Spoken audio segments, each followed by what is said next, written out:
Hey guys, if you're thinking to get into the hobby of sim racing, in this video I want to show you a smart, budget-friendly upgrade path into sim racing. A way to start simple, find out truly if you enjoy it, and a step-by-step upgrade path so that you don't end up wasting too much money. This is a path that can save you a lot and also help you build a setup to keep that passion for racing alive for years to come. But before we begin, I just want to share a quick thought about this hobby. If I had gone for the ultimate setup from the very beginning, there's a good chance that I might have lost motivation along the way. Part of what makes sim racing so enjoyable is the journey. You start simple, keep improving your skills, and slowly upgrade your setup over time. That upgrade path gives you something to work towards and keeps that motivation alive. So just keep that in mind as you watch this video. So if you are just starting out with sim racing, I would suggest playing few days with a controller. The reason being it's inexpensive and gives you much more precision than like a keyboard. Now I know controllers aren't the ideal way to race, but still it's the best way to begin with. It helps you get familiar with real track layouts, understand basic car controls, and start developing a sense of speed, braking, and steering sensitivity. As the first step into sim racing, this is actually really important because it lets you figure out whether you really enjoy realistic driving simulation rather than arcade-style racing games.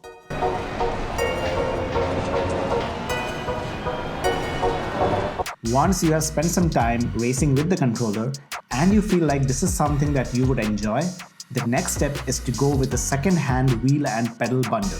The reason I suggest to buy something used is because a lot of people get into sim racing, buy a wheel, and after a while either they run out of time, lose interest, or decide to upgrade to something better. That means you can find really good wheels at a much lower price, which makes it perfect to try this hobby without spending too much money. Just make sure the wheel that you are looking at has force feedback, because that's what really makes the driving experience come to life. Brands like Logitech, Thrustmaster, Fanatec, and Moza all have good solid entry-level wheels and pedal sets that are perfect for getting started.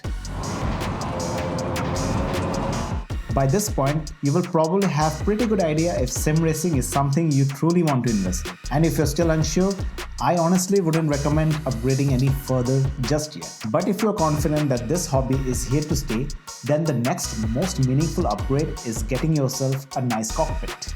Now here you have two main options depending on the space you have available. The first option is a foldable cockpit, which can be packed away when you are not using it. This can be great if you are limited on space. However, from my experience, even though the marketing makes it look convenient, setting it up and putting it away every time can slowly start to feel like a chore. Sim racing works best when you can just jump in and start driving. If the setup itself takes time and effort, there's a chance you might end up racing less over time. So if you do have the space, I would strongly recommend going for an aluminium profile rig. They are extremely stable, high customizable, and they give you a solid foundation for your entire setup. Since the cockpit is essentially the base of your sim racing rig, it's one area where a one-time purchase can really pay off.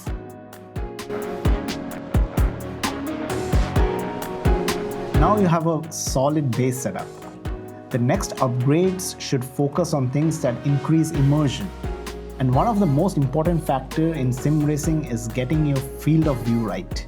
You don't want to be sitting several meters away from your monitor or TV while racing. In sim racing, the closer the display is to your eyes, the more natural and immersive the experience feels. And the best way to achieve this is by using a dedicated monitor stand. This allows you to position the screen exactly where it should be relative to your rig. One important thing to keep in mind is the measurements. You want the monitor to sit as close to the wheelbase as possible, but without the two touching, of course. So depending on your setup, the wheelbase can either sit below the monitor or slightly in front of it. Up until this point, you will already have a solid sim racing setup for your hobby. The next upgrade is less about immersion but more about improving your driving performance. And this is where you should seriously start looking into load cell brake pedal. There are plenty of videos explaining how load cell pedals work, But from my own experience, they really shine when your rig is rigid and stable. That's why I would recommend investing in a load cell pedal only if you already have a sturdy cockpit, ideally an aluminum profile rig. When you combine a solid rig with a load cell brake, your braking becomes much more consistent and predictable. Over time, this builds your confidence in your braking technique, helps improve your lap times, and makes a huge difference in longer races and endurance sessions. By the way, thanks for watching this far. If you have made it to this point in your setup journey, the next step is really important, and that is deciding which platform you want to stick with, PC or console. I actually started my sim racing journey on console, but over time I realized that PC sim racing offers a lot of flexibility and options. Hardware support is generally better on PC, and you will find a wider range of compatible wheels, pedals and accessories. On consoles, especially on PlayStations, hardware can be a bit more limited and a bit more expensive. Another big advantage of PC is the ability to use third-party applications like Crew Chief and SimHub. These tools offer a lot to the experience and can enhance your sim racing journey. Left side. Hold your line, clear left. The last two steps in this upgrade path are optional. I'm including this based on my experience and what worked for me over time. The first of this is upgrading your display. Personally, I would recommend going for an ultrawide monitor, instead sticking with the standard 16:9 monitor, going straight to super ultrawide, running triple screens, or even using VR. Now, I'm not saying all these options are bad. They can all be great depending on your preferences. But this recommendation is for the people who are currently using a 16:9 monitor and are thinking to upgrading soon. Before I explain why I think an ultrawide is a sweet spot, let me quickly talk about why the other options may not be the ideal if you're starting out. A 16:9 display doesn't give you enough horizontal view, which makes it harder to see further into the corners while racing. A super ultrawide display requires much more pixels to render, which can be demanding to your system. In many cases, that extra width doesn't necessarily improve that useful field of view. Instead, the image might feel a bit more stretched, and you might still struggle to see those side mirrors clearly. Triple monitor setups are amazing, but they come with their own challenges. There's a lot more cable management involved, and you need a fairly powerful PC to run sim racing titles smoothly across all three screens. I tried triples before and it was definitely fun, but over time I realized that my main focus was straight ahead far into the track. So the side monitors didn't end up being as useful as I initially expected. VR is another interesting option, but it also requires significant GPU power to run smoothly. Personally, I find it uncomfortable for longer racing sessions, and wearing a headset also means I can't see my real wheel, button box or Stream Deck controls. This is why I think an ultrawide hits a really nice balance. It sits right between a standard 16:9 display and a super ultrawide, giving you just enough additional field of view to better see into corners without adding much load to your system. Most modern sim racing titles also include proximity radar, which help you stay aware of cars around you even though you can't see all the mirrors clearly. One thing to keep in mind though is the platform you are using. If you're racing on a console, many games are limited to use that standard 16:9 ratio output display, which means you might not fully benefit from using an ultrawide. So if you're on a console, just check the compatibility before making that upgrade.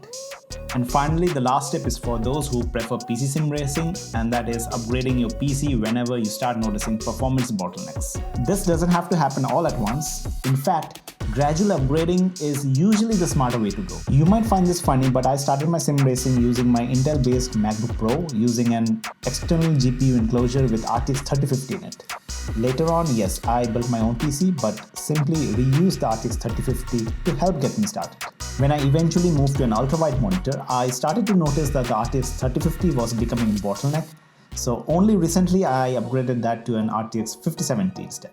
I will leave all the relevant video links down in the description if you are interested to check them out. But with that, this wraps up my recommended sim racing upgrade path for anyone who is curious about getting into this hobby. I hope this video helps you to start your own sim racing journey in a budget-friendly and smarter way. Thanks for watching, and I will see you in the next one.